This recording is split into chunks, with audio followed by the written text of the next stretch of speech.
وہ رب صرف انسانوں کا نہیں، حیوانوں کا نہیں، بلکہ تمام مخلوقات کا پیدا کرنے والا ہے اور ان تمام کی ہدایت اور اصلاح کا کام بھی کرتا ہے۔ قرآن مجید میں اللہ تعالیٰ فرماتے ہیں ان ربکم اللہ الذی خلق السماوات والارض فی ستۃ ایام ثم استوى علی العرش یغشی اللیل النہار یطلبہ حثیثا والشمس والقمر والنجوم مسخرات بامرہ الا لہ الخلق والامر تبارک اللہ رب العالمین۔ بے شک تمہارا رب اللہ ہے جس نے آسمانوں اور زمین کو 6 دن میں پیدا کیا، پھر وہ عرش پر بلند ہوا،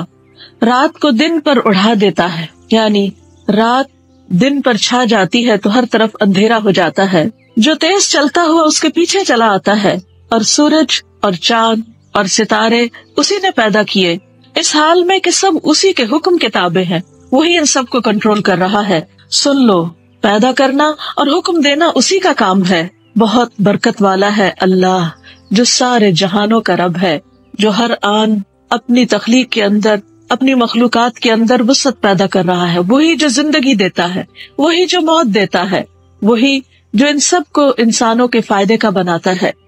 ہمارا ایمان ہے اس ذات پر، ہم اس کو اپنا رب مانتے ہیں، صرف ہم ہی نہیں پوری کائنات اس کو اپنا رب مانتی ہے۔ تو اللہ جو رب العالمین ہے، ہمیں اس کا حق ادا کرنا ہے، اس کو اپنا آقا سمجھنا ہے، اس کی اطاعت کرنا ہے، اس کی عبادت کرنا ہے، کیونکہ یہ اس کا حق ہے۔ عام روزمرہ زندگی میں ہم دیکھتے ہیں کہ اگر ہم پر کوئی تھوڑا سا بھی احسان کرتا ہے، مثلاً آپ کسی راستے پر بیٹھے ہوئے اور آپ کو پیاس لگی، کوئی راہ گزرتا شخص آپ کے چہرے سے پہچان لیتا ہے کہ آپ پیاسے ہیں، اگر وہ چلتے ہوئے پانی کی ایک بوتل آپ کو تھما کر چلا جاتا ہے تو آپ کے دل کا اس وقت کیا حال ہوگا؟ آپ اس کی طرف کس نگاہ سے دیکھیں گے؟ آپ کے دل میں کیسے جذبات پیدا ہوں گے؟ خود بخود آپ کا دل چاہے گا کہ آپ اس کا شکریہ ادا کریں، آپ اس کے لیے دعا کریں، حالانکہ آپ اس کو جانتے نہیں، آپ اس کو پہچانتے نہیں، اس کی پہچان صرف یہ ہے کہ اس نے پیاس کے وقت آپ کو پانی پلایا۔ تو اگر ایک انسان کا جو اجنبی ہے، جس نے صرف ایک احسان کیا ہم پر، اس کا ہم اتنا حق مانتے ہیں، تو پھر وہ جو دن رات ہمیں کھلاتا ہے، پلاتا ہے اور ہماری تمام ضروریات پوری کرتا ہے، اس کا ہم پر کیا حق ہوگا؟ اس کا حق یہ ہے کہ ہم اس کو پہچانیں، اس کی صفات کو جانیں، ان کو مانیں، ان کو اکنالج کریں، اور جو کچھ وہ کرتا ہے اس کو اپریشیٹ کریں، اس کا شکر ادا کریں، اس کے آگے جھک جائیں، ہر آن ہر لمحہ اپنے دل میں اس کو یاد کریں، اور صرف دل ہی میں نہیں، زبان پر بھی اس کے شکر کے الفاظ اور اس کی عبادت کے اظہار کے طور پر جو وہ ہم سے چاہتا ہے وہ کہنے والے بنے، اور پھر اپنی ساری زندگی کو اس کے حکم کے تابع کر لیں۔ جیسے زمین و آسمان کی تمام چیزیں اس کی اطاعت میں لگی ہوئی ہیں، آسمان اس کے حکم سے قائم ہے، سورج اس کے حکم سے نکلتا ہے اور اس کے حکم سے غروب ہوتا ہے، اور اسی کے حکم سے پھر دوبارہ طلوع ہوتا ہے، چاند اور ستارے اسی کے حکم سے مسلسل اپنی گردش میں رواں دواں ہیں، کھیتیاں وہ اگاتا ہے، بارش وہ برساتا ہے، یہ سب کچھ جو ہمیں نظر آتا ہے یہ خود سے خود نہیں بن گیا، یہ اسی نے پیدا کیا ہے، اور پھر پیدا کر کے وہ ان کو بھول نہیں گیا بلکہ وہ ان کی مسلسل حفاظت کر رہا ہے، ان کی پرورش کر رہا ہے۔ تو اللہ سبحانہ وتعالیٰ نے رب ہی کے حوالے سے کیا ہے، مختلف مقامات پر آتا ہے، یہ صفت وہ صفت ہے، یہ نام وہ نام ہے کہ جس کے اندر بہت سی صفات اکٹھی ہو گئی ہیں بیک وقت۔ اس لیے جب بھی بندہ اللہ سے دعا مانگتا ہے تو سب سے زیادہ کثرت سے جس نام سے پکارتا ہے وہ رب ہے۔ قرآن مجید کی بہت سی دعائیں ربنا یا ربی سے شروع ہوتی ہیں، کیونکہ انسان جب اللہ سبحانہ وتعالیٰ کے انعامات کو اور احسانات کو یاد کرتا ہے تو خود بخود اس کے منہ سے یا رب نکلتا ہے، یا ربی نکلتا ہے، اور ایسا ہونا بھی چاہیے، اس لیے کہ جس نے ہمیں پیدا کیا، جو ہمارا اصل مالک ہے، اس سے زیادہ ہمارا خیال رکھنے والا اور کون ہو سکتا ہے، جو صرف ہمارے ظاہر کو نہیں ہمارے باطن کو بھی جانتا ہے، جو ہمارے کہے بغیر ہماری ضروریات کو پہچانتا ہے، وہی ہے ہمارا رب۔ رسول اللہ صلی اللہ علیہ وسلم بھی اپنے رب کو ربی یا ربنا کہہ کر پکارتے تھے، اور بہت سی دعاؤں میں اس کا ذکر ملتا ہے۔ پھر اسی طرح مختلف احادیث میں آپ صلی اللہ علیہ وسلم نے اللہ سبحانہ تعالیٰ کو رب کہہ کر پکارا ہے۔ رب چونکہ پرورش کرتا ہے، مختلف چیزوں کی اصلاح کرتا ہے، تمام معاملات کو سنبھالتا ہے، تو وہ اپنے بندوں پر بھی بہت مہربان ہے۔ حدیث میں آتا ہے رسول اللہ صلی اللہ علیہ وسلم نے فرمایا، ہمارا رب تبارک و تعالی ہے، ہر رات کو آسمانی دنیا پر آتا ہے، جب رات کا آخری تہائی حصہ باقی رہ جاتا ہے وہ کہتا ہے کوئی جو مجھ سے دعا کرے تو میں اس کی دعا قبول کروں، ہے کوئی جو مجھ سے مانگے تو میں اسے بخش دوں یعنی عطا کروں، اور ہے کوئی جو مجھ سے بخشش مانگے، اپنے گناہوں کی معافی مانگے تو میں اس کے گناہ معاف کر دوں۔ یہ ہے وہ رب جو ہماری ہر ضرورت، نہ صرف یہ کہ مادی ضروریات بلکہ ہماری روحانی ضروریات، ہماری جذباتی ضروریات بھی پوری کرنے والا ہے۔ اس وقت جب سب سو رہے ہوتے ہیں، اس وقت جب سب غافل ہوتے ہیں، وہ رب جاگ رہا ہوتا ہے اور وہ اپنے بندوں کی دعائیں، آہیں، مناجات اور پکار کو سنتا ہے اور پھر وعدہ کرتا ہے کہ میں تمہیں عطا کروں گا۔ پھر اسی طرح وہ بندوں کے اعمال کی نگرانی بھی کرتا ہے۔ رسول اللہ صلی اللہ علیہ وسلم نے فرمایا، ہمارے رب کو دو قسم کے آدمی بہت اچھے لگتے ہیں، ایک وہ جو اپنے بستر اور لحاف، اپنے گھر والوں، اپنے محلے والوں کو چھوڑ کر نماز کے لیے نکلتا ہے تو اللہ تعالیٰ فرماتے ہیں، اے میرے فرشتوں، میرے اس بندے کو دیکھو جو اپنے بستر، لحاف، اپنے گھر والوں اور محلے والوں کو چھوڑ کر نماز کے لیے آیا ہے، میرے پاس موجود نعمتوں کی رغبت میں اور میرے ہاں موجود سزا کے خوف میں، یعنی یہ بندہ مجھ سے امید بھی رکھتا ہے اور مجھ سے ڈرتا بھی ہے۔ دوسرا وہ آدمی جو جہاد کے لیے نکلا، جب لوگ شکست کھا کر سب بھاگ نکلے تو اسے معلوم تھا کہ میدان جنگ سے فرار کا کتنا بڑا نقصان ہے، اس کی سزا کیا ہے اور واپس لوٹ جانے میں کیا ثواب ہے، چنانچہ وہ واپس آ کر لڑتا رہتا ہے یہاں تک کہ اس کا خون بہا دیا جاتا ہے، اور یہ عمل بھی وہ صرف میری نعمتوں کے شوق میں کرتا ہے، میری سزا کے خوف سے کرتا ہے۔ تو اللہ تعالیٰ اپنے فرشتوں سے فرماتے ہیں، میرے اس بندے کو دیکھو جو میری نعمتوں کے شوق اور سزا کے خوف سے واپس آیا ہے اور اس کا خون بھی بہا دیا گیا ہے۔ ایسا شخص بھی اپنے رب کا بہت محبوب ہوتا ہے۔ اس حدیث سے پتہ چلتا ہے کہ اللہ سبحانہ و تعالیٰ اپنے بندوں کے اعمال پر خوب نظر رکھتا ہے، یعنی جس وقت ایک بندہ اپنے گھر سے اٹھتا ہے، قدم باہر رکھتا ہے، مسجد کی طرف چلتا ہے تو وہ اپنے رب کی نگاہ میں ہوتا ہے۔ یہی ہے رب کا رب ہونا، کہ وہ مسلسل اپنی نگاہوں میں رکھتا ہے اپنے بندے کو۔ پھر یہ کہ رب صرف بندوں کے اعمال کی نگرانی ہی نہیں کرتا، صرف وہ دیکھتا ہی نہیں کہ میرا کون بندہ کیا کر رہا ہے، بلکہ وہ ان کے اعمال کی بھی پرورش کرتا ہے۔ بندوں کی پرورش تو کرتا ہی ہے، بندوں کو تو بڑھاتا ہے، بندوں کے رزق کا انتظام تو کرتا ہے، لیکن وہ ان کے اعمال کو بھی بڑھاتا ہے۔ ایک حدیث میں آتا ہے کہ جو مسلمان بھی اپنی پاک کمائی سے کوئی چیز صدقہ کرتا ہے اور آسمان کی طرف صرف پاک ہی چڑھتا ہے، وہ صدقہ گویا رحمان عز و جل کی ہتھیلی پر رکھا جاتا ہے۔ سوچئے، جب ہم کسی کو کچھ دیتے ہیں تو یہ سمجھتے ہم شاید کسی انسان کے ہاتھ پر رکھ رہے ہیں، لیکن اگر وہ پاک کمائی میں سے ہوتا ہے تو وہ آسمان کی طرف چڑھ جاتا ہے اور اللہ سبحانہ و تعالیٰ اسے اپنے ہاتھ میں لے لیتا ہے، پھر اس کو بڑھاتا ہے، پھیلاتا ہے۔ جس طرح تم میں سے کوئی اپنے گھوڑے کے بچے یا پچیرے کو پالتا ہے، اس کی نشو نما کرتا ہے، اس کی تربیت کرتا ہے، اس کو بڑا کرتا ہے، یہاں تک کہ وہ ایک کھجور ایک پہاڑ کے برابر ہو جاتی ہے۔ یعنی اللہ سبحانہ و تعالیٰ نہ صرف یہ کہ اپنے بندوں سے پیار کرتا ہے، بلکہ بندوں کے اعمال کی بھی نہ صرف یہ کہ خبر رکھتا ہے، بلکہ ان کی بھی افزائش کرتا ہے، ان کو بھی بڑھاتا رہتا ہے۔ پھر اسی طرح جو شخص اپنے معاملات اپنے رب کے سپرد کر دیتا ہے، یہ سوچ کر، یہ جان کر کہ میرا رب مجھے ضائع نہیں کرے گا، میرے معاملات کی خوب نگرانی کرے گا، میری مشکلات کو آسان کرے گا، تو رب اس کی امید کو توڑتا نہیں۔ ہم دیکھتے ہیں کہ کس طرح حضرت مریم کی والدہ نے اپنی بچی کو اپنے رب کے سپرد کیا۔ جب وہ پیدا ہوئی تو اس کا پورا واقعہ قرآن مجید میں آتا ہے، سورۃ آل عمران میں، فَلَمَّا وَضَعَتْهَا قَالَتْ رَبِّ إِنِّي وَضَعْتُهَا أُنثَىٰ وَاللَّهُ أَعْلَمُ بِمَا وَضَعَتْ وَلَيْسَ الذَّكَرُ كَالْأُنثَىٰ وَإِنِّي سَمَّيْتُهَا مَرْيَمَ وَإِنِّي أُعِيذُهَا بِكَ وَذُرِّيَّتَهَا مِنَ الشَّيْطَانِ الرَّجِيمِ فَتَقَبَّلَهَا رَبُّهَا بِقَبُولٍ حَسَنٍ وَأَنبَتَهَا نَبَاتًا حَسَنًا وَكَفَّلَهَا زَكَرِيَّا كُلَّمَا دَخَلَ عَلَيْهَا زَكَرِيَّا الْمِحْرَابَ وَجَدَ عِندَهَا رِزْقًا قَالَ يَا مَرْيَمُ أَنَّىٰ لَكِ هَٰذَا قَالَتْ هُوَ مِنْ عِندِ اللَّهِ إِنَّ اللَّهَ يَرْزُقُ مَن يَشَاءُ بِغَيْرِ حِسَابٍ۔ پھر جب بچی پیدا ہوئی تو کہنے لگی، اے میرے رب، اپنے رب کو پکارا، میرے ہاں تو لڑکی پیدا ہوئی ہے، حالانکہ جو کچھ اس نے جنا اسے اللہ خوب جانتا تھا، اور لڑکا لڑکی کی طرح نہیں ہوتا۔ اب میں نے اس کا نام مریم رکھ دیا، اور اس کو اور اس کی اولاد کو شیطان مردود سے بچا کر تیری پناہ میں دیتی ہوں۔ بس اس کے رب نے اسے اچھی قبولیت کے ساتھ قبول کر لیا۔ یعنی رب صرف اعمال ہی قبول نہیں کرتا، بندوں کی نیتیں بھی قبول کرتا ہے، ان کے ارادے اور ان کے شوق کی بھی قدردانی کرتا ہے، اور اس کو بھی آگے بڑھاتا ہے، اور اس میں بھی برکت پیدا کرتا ہے۔ تو رب نے اس بچی کو قبول کر لیا اور اچھی نشو نما کے ساتھ اس کی پرورش کی، یعنی اس کی پرورش کا خود بندوبست کیا، اور زکریا علیہ السلام کو اس کا کفیل بنا دیا۔ جب کبھی زکریا اس کے پاس عبادت خانے میں داخل ہوتے، حالانکہ کفالت زکریا علیہ السلام کر رہے تھے، لیکن ان کے پاس یعنی مریم علیہ السلام کے پاس کوئی نہ کوئی کھانے کی چیز پاتے تو پوچھتے، اے مریم یہ کہاں سے آیا؟ بظاہر بیرونی اسباب تو کچھ بھی نہیں تھے۔ وہ کہتی یہ اللہ کے پاس سے، اللہ اس رزق کا بندوبست کرتا ہے، بے شک اللہ جسے چاہتا ہے بغیر حساب کے رزق دیتا ہے۔ آپ سوچئے کہ یہ حضرت مریم کی والدہ کا اخلاص تھا، ان کی نیت تھی، ان کی اللہ رب العالمین کے لیے محبت تھی، قربانی تھی، ان کا ایک عمل صالح تھا، ایک شوق اور جذبہ تھا اپنی اولاد کو اللہ کی خدمت میں وقف کرنے کا۔ تو اللہ سبحانہ تعالیٰ نے کس طرح اس کو قبول کیا اور خود اس کی پرورش کا ذمہ لے لیا۔ یہ ہے اللہ ہمارا رب۔ جب انسان اس پر مکمل بھروسہ کرتا ہے، اس پر توکل کرتا ہے تو وہ اس کو کافی ہو جاتا ہے۔ پھر یہاں یہ بھی یاد رہے کہ اللہ سبحانہ تعالیٰ جو ہمارا رب ہے وہ اکیلا ہی اس پوری کائنات کو وجود میں لایا ہے، کوئی اس کا شریک نہیں ہے، اور وہ اکیلا ہی سارا نظام چلا رہا ہے۔ اس کو اس کائنات کا نظام چلانے میں کسی انسان اور کسی فرشتے اور کسی نیک بزرگ کی ضرورت نہیں۔ اس پوری کائنات کا خالق وہی، الا لہ الخلق والامر، اور حکم بھی اسی کا چلتا ہے، وہی مدبر ہے۔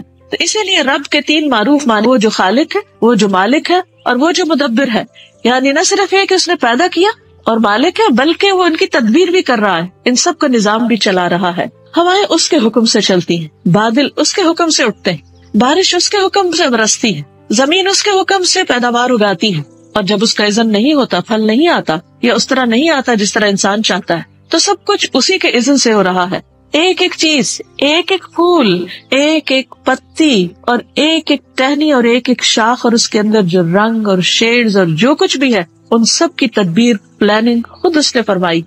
اور پھر کس طرح ہر سال خزاں کے موسم میں پتے جھڑ جاتے ہیں، ان پر موت آ جاتی ہے، اور پھر کس طرح دوبارہ ان مردہ پودوں کو دوبارہ زندہ کر دیتا ہے، اور پھر ہر چیز کا انتظام اس احسن طریقے سے کیا کہ مثلا صحرا کے اندر جو پودے اگتے ہیں ان کا انداز کچھ اور ہے، ان کی گہری زمین میں اتری ہوئی جڑیں ہوتی۔ یہ ساری پلاننگ کس نے کی کہ کس جگہ کیسے پودے اگیں گے؟ وہ جڑیں زمین کے اندر دور ڈیپ روٹیڈ اس لیے ہوتی ہیں تاکہ جب بارشیں نہ برسیں اور ہر طرف خشک سالی ہو تو زمین کے اندر کی تری سے وہ رزق حاصل کر سکے۔ اسی طرح جہاں بارشیں زیادہ ہوتی ہیں وہاں اور طرح کی نباتات اور پیداوار ہوتی ہے۔ یہ سب کچھ صرف ایک اکیلا رب ہی کر رہا ہے، اور کوئی اس کے ساتھ نہ تخلیق میں شریک ہے، اور نہ نظام چلانے میں شریک ہے، اور نہ ہی بندوں کی پرورش میں کوئی اور شریک ہے۔ پھر وہ رب کسی کا محتاج بھی نہیں، کیونکہ اگر وہ محتاج ہوتا کسی کی مدد کا، کسی کے تعاون کا، تو یہ کائنات کا نظام چل ہی نہیں سکتا تھا۔ اسی لیے ہم دیکھتے ہیں کہ توحید اسی وقت مکمل ہوتی ہے جب اللہ کے سوا کسی اور کو خالق اور مالک نہ مانا جائے، چونکہ اللہ سبحانہ و تعالیٰ کے ناموں کے ساتھ ہمیں پکارنے کا حکم ہے۔ اللہ تعالیٰ فرماتے ہیں وَلِلَّهِ الْأَسْمَاءُ الْحُسْنَى فَادْعُوهُ بِهَا، کہ اللہ کے لیے ہیں اچھے اچھے نام، ان ناموں کے ذریعے تم اس کو پکارو، یعنی اس سے دعائیں مانگو، کیونکہ دعا عبادت ہے، اور عبادت کے لیے ہمیں پیدا کیا گیا ہے، اور جب ہم اس کو پکارتے ہیں تو یہ پکارنا اس کو پسند آتا ہے، اور وہ ہم سے راضی ہوتا ہے، خوش ہوتا ہے، اور خصوصاً جب اس کے ناموں کے ساتھ اس کو پکارا جائے، اس کی صفات کے ساتھ اس کو پکارا جائے، تو یہ قبولیت کا ذریعہ بنتا ہے، کیونکہ ہر پکارنے والا یہ چاہتا ہے کہ اس کی پکار سن لی جائے، اس کی دعا سن لی جائے، اس کی دعا قبولیت کا درجہ پا جائے۔ تو ابو ہریرہ رضی اللہ عنہ کہتے ہیں کہ سب سے زیادہ مکمل دعا یہ ہے کہ آدمی یوں کہے اللہم انت ربی، اے اللہ تو میرا رب ہے، وانا عبدک، اور میں تیرا بندہ ہوں، میں تیری عبادت کے لیے پیدا کیا گیا ہوں، ظلمت نفسی، میں نے اپنی جان پہ بہت ظلم کیے، میں نے تیری عبادت کا حق ادا نہیں کیا، واعترفت بذنبی، اور میں اپنے گناہوں کا اعتراف بھی کرتا ہوں، میں ان کو مانتا ہوں کہ واقعی میں گناہگار ہوں، یا ربی، اے میرے رب، فاغفر لی، تو مجھے معاف کر دے، فاغفر لی ذنبی، تو میرے گناہ کو معاف کر دے، انک انت ربی، کیونکہ تو میرا رب ہے، تو معاف نہیں کرے گا تو کون کرے گا، تیرا در چھوڑ کر کس کے پاس جاؤں، انہ لا یغفر الذنوب الا انت، کیونکہ تیرے سوا کوئی گناہوں کو معاف نہیں کر سکتا۔ تو یہ نہایت خوبصورت دعا رسول اللہ صلی اللہ علیہ وسلم نے ہمیں سکھائی ہے، جو ہمارا اور رب کا رشتہ مضبوط کرتی ہے، رب کے ساتھ تعلق کو گہرا کرتی ہے، اور یوں محسوس ہوتا ہے جیسے ایک بندہ ہر طرف کی پریشانیوں اور دکھوں سے نکل کر اپنے رب کی بارگاہ میں اس کی جناب میں سرگوشیاں کر رہا ہے کہ یا رب بس تو ہی میرا ہے، اس لیے کہ تیرے سوا اور کوئی نہیں جو میری اس حالت کو سمجھ بھی سکے، کیونکہ بعض اوقات انسان کے اوپر ایسا دکھ اور ایسی تکلیف ہوتی ہے کہ دوسرے لوگ اظہار ہمدردی کرتے بھی رہے تو وہ اس کے لیے کچھ کر نہیں سکتے. خاص طور پر جب بندے کو یہ احساس ہوتا ہے کہ اس نے اپنے منعم، اپنے محسن، اپنے رازق، اپنے خالق، اپنے مالک اور سب کچھ دینے والے کا حق ادا نہیں کیا. جب اس کا احساس شرمندگی بڑھ جاتا ہے تو پھر وہ صرف اسی کے پاس جا کر سرگوشیاں کرتا ہے اور اس کے سامنے اپنے گناہوں کا اعتراف کر کے معافی چاہتا ہے تو رب اس کو معاف کر دیتا ہے اور اس کے درجات بڑھا دیتا ہے. ہم دیکھتے ہیں کہ اللہ کے جلیل القدر پیغمبروں نے بھی اس نام کے ساتھ اپنے رب کو پکارا. ابراہیم علیہ السلام جن کو اللہ نے اپنا دوست کہا، ان کے بارے میں آتا ہے سورۃ البقرہ میں وَإِذْ يَرْفَعُ إِبْرَاهِيمُ الْقَوَاعِدَ مِنَ الْبَيْتِ وَإِسْمَاعِيلُ رَبَّنَا تَقَبَّلْ مِنَّا إِنَّكَ أَنْتَ السَّمِيعُ الْعَلِيمُ. اور جب ابراہیم اس گھر کی بنیادیں اٹھا رہے تھے، یعنی خانہ کعبہ تعمیر کر رہے تھے، اور ان کے بیٹے اسماعیل بھی ان کے ساتھ تھے، تو دونوں اللہ کا گھر تعمیر کرتے ہوئے، اتنی بڑی سعادت حاصل کرتے ہوئے یوں اپنی بندگی کا اعتراف کرتے ہیں کہ ربنا تقبل منا، اللہ تو ہم سے قبول کر لے. کس قدر عاجزی اور انکساری کا اظہار ہے، اور اپنے رب کو راضی کرنے کا طریقہ کہ ربنا تقبل منا انک انت السمیع العلیم، کیونکہ تو سننے والا ہے، تو جاننے والا ہے، تو ہمارے دلوں کی آہیں، دلوں کی پکار اور ہماری سسکیوں تک سے واقف ہے، ان خیالات تک سے واقف ہے جو ہم تیرے بارے میں رکھتے ہیں. یا رب تو اس چھوٹی سی کوشش کو قبول فرما. اور یہی حال اللہ کے باقی نیک بندوں کا ہوتا ہے. وہ رب کی جتنی بھی عبادت کر لیں، ان کی زبان پر یہی ہوتا ہے کہ اے رب تیری عبادت کا حق ہم ادا نہ کر سکے، جو بھی ٹوٹی پھوٹی کوشش ہم نے کی تو اسے قبول فرما لے. بلکہ سب کچھ کرنے کے بعد بھی ان کی نظر اپنے کیے پر نہیں ہوتی، اپنی غلطیوں اور خطاؤں پر ہوتی ہے، اور وہ رب کو پکارتے رہتے ہیں ربنا لا تؤاخذنا ان نسینا او اخطأنا. اے ہمارے رب تو ہمارا مواخذہ نہ کرنا، تو ہمیں نہ پکڑنا اگر ہم بھول جائیں یا ہم خطا کر لیں. ربنا ولا تحمل علينا اصرا كما حملته على الذين من قبلنا. اے ہمارے رب ہم پر کوئی بھاری بوجھ نہ ڈال جیسے تو نے ہم سے پہلے لوگوں پر ڈالا. ربنا ولا تحملنا ما لا طاقت لنا به. اے ہمارے رب ہم سے وہ چیز نہ اٹھوا جس کے اٹھانے کی ہم میں طاقت نہیں. واعف عنا،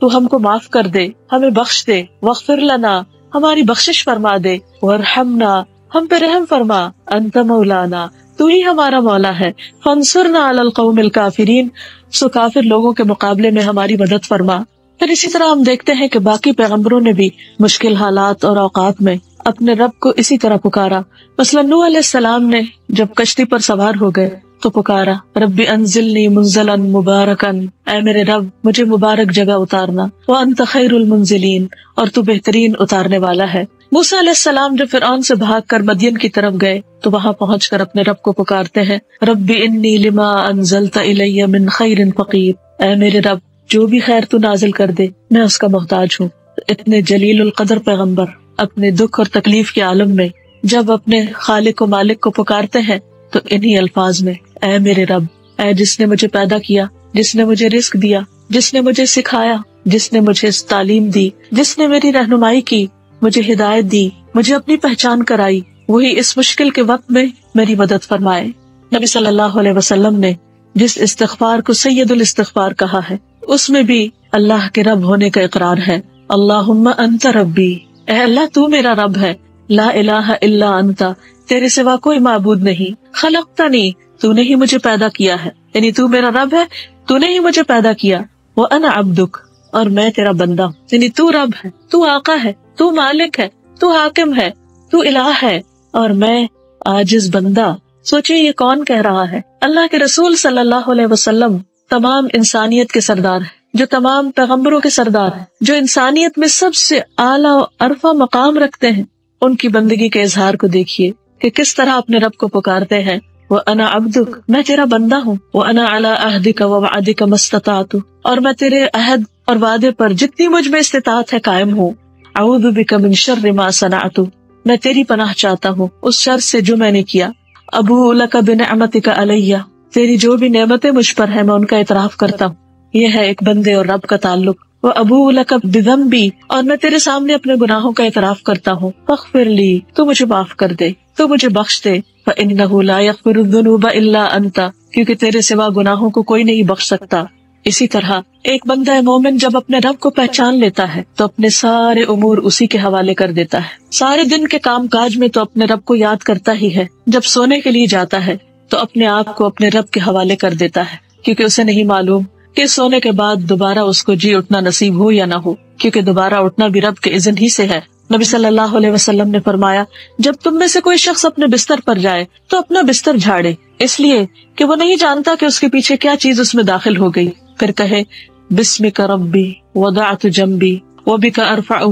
ان امسکت نفسی فارحمها وان ارسلتها فاحفظها بما تحفظ به عبادك الصالحین۔ اے میرے رب، اے میرے رب، تیرے ہی نام سے میں نے اپنا پہلو رکھا، تیری ہی مدد سے میں خود کو اٹھاؤں گا، اگر تو میری روح کو قبض کر لے تو اس پر رحم کر دینا، اور اگر اس کو چھوڑ دے تو اس کی حفاظت کرنا جیسے تو اپنے نیک بندوں کی حفاظت کرتا ہے۔ یہ ہے بندے اور رب کا حقیقی تعلق کہ بندہ اپنا سب کچھ اپنے رب کے حوالے کرتا ہے، اور یہ اس وقت ہوتا ہے جب بندہ اپنے رب کو پہچان لیتا ہے کہ حقیقت میں ہر چیز کی کیئر وہی کرتا ہے، وہی ہر چیز کو سنبھالنے والا ہے۔ نہ صرف یہ کہ انسان، بلکہ ہم دیکھتے ہیں کہ کائنات کی ہر چیز اپنے رب کو پکارتی اور اپنے رب کو پہچانتی ہے۔ مثلاً وہ مشہور واقعہ جو قرآن مجید میں آتا ہے ہدہد کا، کہ کس طرح اس نے سلیمان علیہ السلام کو ایک قوم کی حالت آ کر بتائی کہ وہ اللہ کے سوا دوسروں کو پوجتی ہے۔ اس نے کہا وہ اللہ کو چھوڑ کر سورج کو سجدہ کرتے ہیں، اور شیطان نے ان کے لیے ان کے اعمال خوبصورت بنا دیے ہیں اور انہیں اصل راستے سے روک دیا ہے، اس لیے وہ ہدایت نہیں پاتے،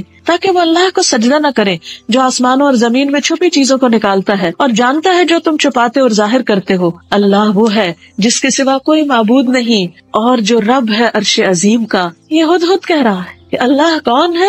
جو عرش عظیم کا رب ہے۔ تو سوچئے، اگر ایک چھوٹا سا پرندہ اپنے رب کو پہچانتا ہے تو انسان کا کیا فرض بنتا ہے کہ وہ اپنے رب کو کس طرح پہچانے اور کتنی معرفت اس کی حاصل کرے۔ اسی طرح جنت اور جہنم بھی اپنے رب کو پکارتے ہیں۔ رسول اللہ صلی اللہ علیہ وسلم نے فرمایا، جہنم نے اپنے رب کی حضور شکایت کی اور کہا، اے میرے رب، میرے بعض حصے بعض کو کھا رہے ہیں، یعنی آگ اتنی شدید ہے کہ ایک حصہ دوسرے کو کھا رہا ہے۔ تو اللہ تعالیٰ نے اسے 2 سانسوں کی اجازت دی، ایک سانس سردی میں اور ایک گرمی میں۔ تم انتہائی گرمی اور انتہائی سردی جو موسموں میں دیکھتے ہو تو اس کا یہی سبب ہے۔ اسی طرح رحم بھی رب کو پکارتا ہے۔ نبی صلی اللہ علیہ وسلم نے فرمایا، رحم رحمان سے نکلا ہے، جو قیامت کے دن آئے گا اور عرض کرے گا، اے میرے رب، یعنی رحم بھی رب کہہ کے پکارے گا، مجھے توڑا گیا، مجھے کاٹا گیا، مجھ پہ ظلم کیا گیا، اے میرے رب، میرے ساتھ برا سلوک کیا گیا۔ اللہ تعالیٰ اسے جواب دے گا، کیا تو اس بات پر راضی ہے کہ میں اسے جوڑوں جو تجھے جوڑے اور اسے کاٹوں جو تجھے کاٹے؟ شیطان جو اللہ کا نافرمان ہے،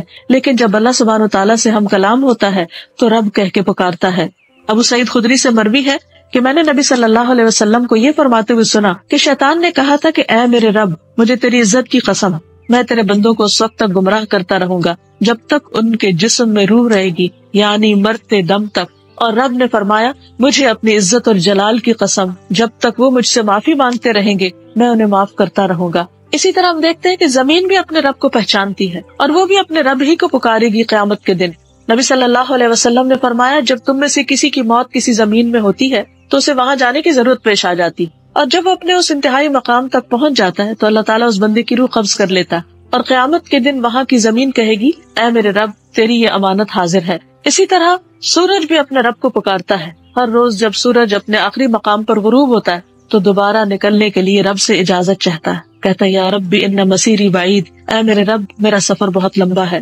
لیکن انسان کے بارے میں اللہ سبحانہ وتعالیٰ شکوہ کرتے ہیں کہ ان الانسان لربہ لکنود، کہ بے شک انسان اپنے رب کا بڑا ہی ناشکرا ہے۔ وَإِنَّهُ عَلَى ذَلِكَ لَشَهِيدٌ، اور انسان اس بات پر خود گواہ بھی ہے کہ وہ رب کا حق ادا نہیں کرتا، اس کی ساری نعمتیں استعمال کرتا ہے، کھانا پینا، باقی تمام ضروریات، حتیٰ کہ نیند اور زندگی میں چلنا پھرنا، یہ سب کچھ رب کے دیے ہی سے ہو رہا ہے۔ لیکن ان میں سے کتنی چیزوں کو بندہ اپنے رب کی مرضی کے مطابق استعمال کرتا ہے۔ یہی تو دراصل ناشکرا پن ہے کہ نعمتیں کسی نے دی اور استعمال کسی اور کی خوشی میں ہو رہی ہیں، یا اپنے نفس کی یا شیطان کی، جب بندہ اپنے رب کی نافرمانی کرتا ہے۔ اور فرمایا، وَإِنَّهُ لِحُبِّ الْخَيْرِ لَشَدِيدٌ، وہ مال کی محبت میں بڑا سخت ہے، یعنی جتنی محبت اپنے رب سے کرنی چاہیے اس سے بڑھ کر وہ اپنے مال کے ساتھ محبت کرتا ہے، اس لیے کہ وہ اپنی زندگی کا بہترین حصہ، اپنے اوقات کا بہترین حصہ، اپنے دن کا بہترین حصہ مال کمانے میں زیادہ لگاتا ہے بنسبت رب کی عبادت کے۔ تب کرنے کا کام کیا ہے؟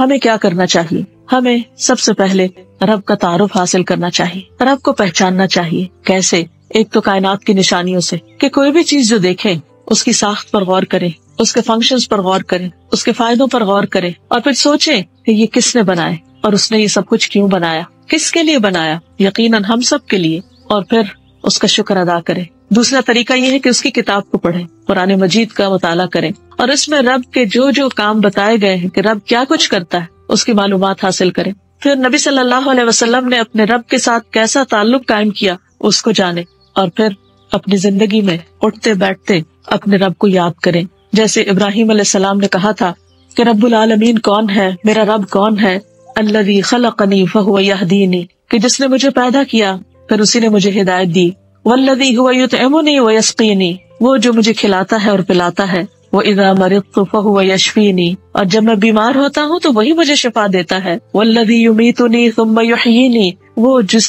جو مجھے موت دے گا، وَالَّذِي يُمِيتُنِي ثُمَّ يُحْيِينِي، وہی جو مجھے موت دے گا پھر دوبارہ زندہ کرے گا، وَالَّذِي أَطْمَعُ أَن يَغْفِرَ لِي خَطِيئَتِي يَوْمَ الدِّينِ، اور وہ جس سے مجھے امید ہے کہ وہ یوم الدین کو میری خطائیں معاف کر دے گا. رب هب لي حکما والحقنی بالصالحین، اے میرے رب مجھے حکمت عطا کر، حکم عطا کر اور مجھے صالحین کے ساتھ ملا.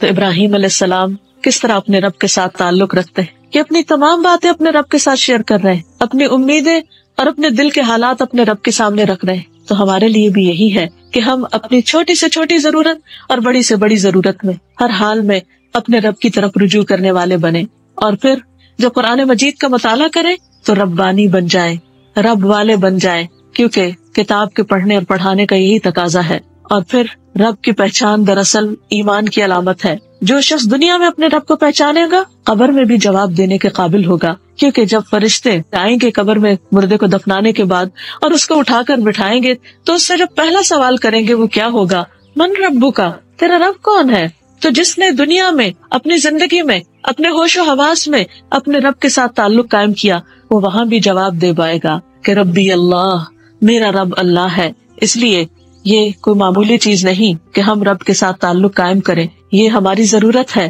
اس میں ہمارا اپنا فائدہ ہے. اور پھر اپنی ساری زندگی کو اپنے رب کے سپرد کر دیں جیسے ابراہیم علیہ السلام نے کیا. اپنے مشکلات میں اپنے رب پر توکل کریں، اپنے رب کے رب ہونے پر راضی ہو جائیں تو رب ہمیں راضی کر دے گا. صبح شام رضیت باللہ ربا وبالاسلام دینا وبمحمد رسولا پڑھتے رہے، کیونکہ جو یہ کہتا ہے، حدیث میں آتا ہے، اس نے ایمان کا مزہ چکھ لیا، اس نے ایمان کا لطف اٹھا لیا، اور جو اللہ کے رب ہونے پہ راضی ہو گیا اور محمد صلی اللہ علیہ وسلم کے رسول ہونے پہ راضی ہو گیا، اسلام کے دین ہونے پہ راضی ہو گیا، اس کے لیے جنت واجب ہو گئی. تو اللہ تعالیٰ سے دعا ہے کہ وہ ہمیں اپنی عبادت کی توفیق عطا فرمائے، ہمیں اپنی معرفت دے اور اپنا قرب نصیب کرے، صرف دنیا میں نہیں آخرت میں بھی ہمیں اپنے مقرب بندوں میں شامل کر لے. وآخر دعوانا ان الحمد للہ رب العالمین.